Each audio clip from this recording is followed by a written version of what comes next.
আসসালামু আলাইকুম। Technical information টেকনোলজির পক্ষ থেকে সবাইকে জানাচ্ছি আন্তরিক শুভেচ্ছা এবং অভিনন্দন। আমি আরিফুল ইসলাম সাগর। আজকে আমি আপনাদের মাঝে যে বিষয় নিয়ে আলোচনা করব সেটি হচ্ছে যে জেনারেটরের কন্ট্রোলার। তো আপনি একটি কন্ট্রোলার কিভাবে কানেকশন করবেন এবং কিভাবে বুঝতে পারবেন যে এই জেনারেটরের সাথে এই কন্ট্রোলারের সাথে কোন তারের সাথে কি সংযোগ আছে, সেই বিষয় নিয়ে আজকে আমি বিস্তারিত আলোচনা করব।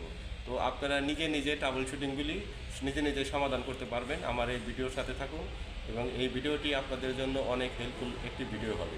ঠিক আছে, দেখাচ্ছি যে আসলে আপনারা কিভাবে এই কন্ট্রোলার নিজে নিজে কানেকশন করবেন এবং নিজে নিজে এই প্রবলেমগুলি ট্রাবল শুটিংগুলি নিজে নিজেই সমাধান করতে পারবেন। ঠিক আছে, তো আমি আপনাদের দেখাচ্ছি।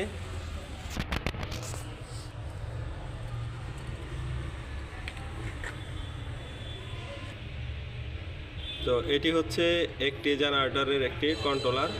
এই কন্ট্রোলারের সাথে